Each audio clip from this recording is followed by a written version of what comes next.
آج ہم بات کریں گے متحدہ ہندوستان کے آخری فرما روا مغل شہنشاہوں کے آخری صاحبزادے کے بارے میں۔ جی ہاں، یہاں ہم ذکر کریں گے بہادر شاہ ظفر کا۔ مسلم حکمرانوں سے خوفزدہ دشمن نے 4 سال تک مسلمانوں کے آخری فرما روا بہادر شاہ ظفر کو قید و بند کی صعوبتوں میں مبتلا کیے رکھا۔ مسلمانوں کی اس حکومت نے علم و ادب اور دیگر فنون لطیفہ کی ترویج کی خاطر ناقابل تردید کام کیا، مگر انسانی حقوق کی حفاظت کا دعویٰ کرنے والوں نے اس ضعیف العمر انسان کو سخت ذہنی اور جسمانی ظلم کے ذریعے موت کے گھاٹ پہنچا دیا۔ ظلم در ظلم یہ ہوا کہ بر صغیر کے مسلمانوں کے ذہنوں کو مغل حکومتوں سے متنفر کرنے کے لیے ذرائع ابلاغ نے بھرپور مہم چلائی، جو آج بھی جاری ہے۔ 1857 کی جنگ کے وقت بہادر شاہ ظفر 82 سال کے تھے۔ ان کے سبھی بچوں کے سر قلم کر کے ان کے سامنے ایک بڑے تھال میں سجا کر ان کے سامنے تحفے کی شکل میں لائے گئے۔ میجر ہڈسن نے ان کے چاروں لڑکوں مرزا غلام، مرزا خضر سلطان، مرزا ابوبکر اور مرزا عبداللہ کو بھی قید کر لیا۔ میجر ہڈسن نے چاروں صاحبزادوں کا سر کاٹا اور ان کا گرم خون چلوں سے پی کر ہندوستان کو آزاد کرنے کی چاہ رکھنے والوں سے انگریزوں کے تئیں جنگ اور بغاوت کو جاری رکھنے کا خطرناک وحشیانہ عہد کو جاری رکھا۔ بہادر شاہ ظفر نے اپنے بیٹوں کے کٹے ہوئے سروں کو اپنے ہاتھوں میں لے کر درد بھرے الفاظ میں ان کے لیے دعا کرتے ہوئے کہا تھا، میری اولاد کو ایسے ہی سرخ روح ہو کر باپ کے سامنے اپنا فرض ادا کرنا چاہیے تھا۔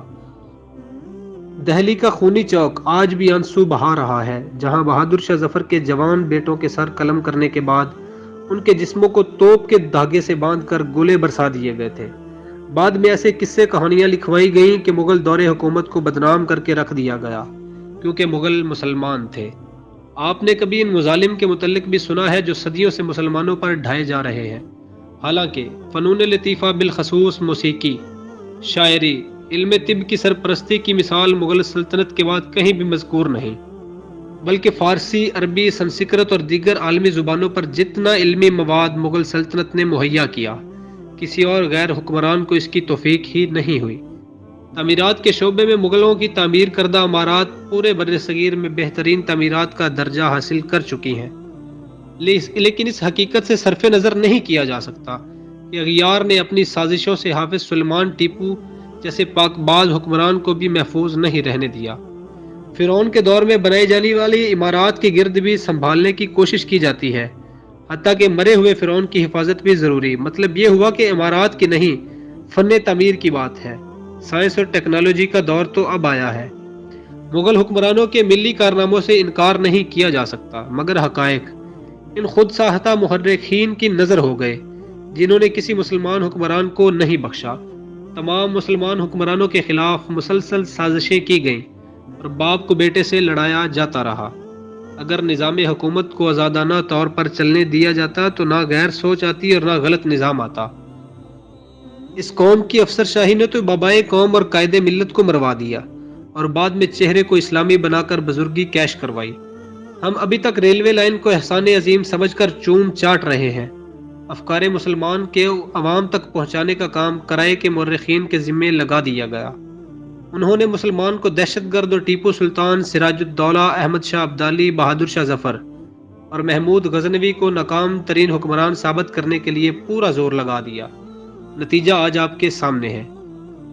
بی بی سی کی ایک رپورٹ کے مطابق انگریزوں نے بہادر شاہ ظفر سے محبت کرنے والوں کے اٹھ کھڑے ہونے کے خطرے کے پیش نظر ان کی قبر کو بے نشان رکھا تھا، حتیٰ کہ ان کے مرنے کی خبر کو بھی ہندوستان پہنچتے پہنچتے 2 ہفتے لگ گئے۔ اس کے بعد 100 برس تک ان کی قبر کا کسی کو علم نہیں تھا۔ لوگ ان کا نام بھی بھولنے لگے، لیکن پھر رفتہ رفتہ ان کا دوبارہ ذکر ہونے لگا۔ دہلی اور کراچی میں ان کے نام پر سڑکوں کے نام رکھے گئے اور ڈھاکہ میں ایک پارک ان کے نام سے موسوم کیا گیا۔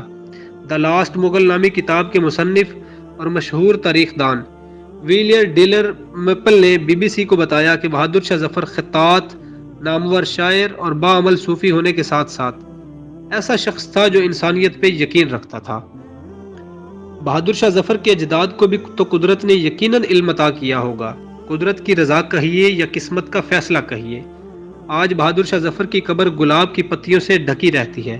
اس کے اوپر ایک لمبا فانوس لٹکا ہے اور دیواروں پر تصاویر آویزاں ہیں۔ ساتھ ہی ایک مسجد ہے اور یہ مقبرہ درگاہ کا درجہ اختیار کر گیا ہے، اور یہاں رنگون کے مسلمان حاضری دیتے ہیں اور فاتحہ پڑھتے ہیں۔ الحجاج یوین لون بہادر شاہ کے مقبرے کی انتظامی کمیٹی کے خزانچی ہیں۔ وہ کہتے ہیں یہاں ہر شعبہ حیہ زندگی سے تعلق رکھنے والے لوگ آتے ہیں، کیونکہ لوگ انہیں صوفی بزرگ مانتے ہیں۔ لوگ یہاں مراقبہ کرنے اور ان کی قبر کے قریب نماز پڑھنے آتے ہیں۔ جب قدرت کی طرف سے لوگوں کی خواہشات پوری ہوتی ہیں تو وہ یہاں آ کر انواع و اقسام کے کھانے تقسیم کرتے ہیں۔ یہ یقیناً اپنے ساتھ ہونے والی ناانصافیوں پر بہادر شاہ ظفر کے صبر اور ضبط کا قدرتی صلہ ہے۔ ویسے بھی کون جانتا ہے کہ بعد از وفات کسی کے ساتھ کیا سلوک ہوگا۔ اگر دشمنوں کا بس چلتا تو وہ بہادر شاہ ظفر کی قبر بھی مسمار کر دیتے، لیکن ہر شخص کی حقیقت اس کے مرنے کے بعد ہی عیاں ہوتی ہے کہ وہ قدرت اس کے لیے عزت کے اسباب پیدا کرتی ہے یا رسوائی کے، کیونکہ ہمارے مورخین کا المیہ ہے کہ تواریخ ہمیشہ جانبدار ذہنوں کی اختراع کا شکار رہی ہے، جس کے نتیجے میں حقائق بری طرح مسخ ہوتے رہے۔ قاری کی آنکھ ٹرک کی بتی سے بنے تو سچ کو بھی دیکھے۔ لاہور کا عجائب گھر، لال قلعہ دہلی اور دیگر تواریخی عمارات میں سے قیمتی نوادرات کون لے گیا؟ کوہ نور پہ کس نے ہاتھ صاف کیا؟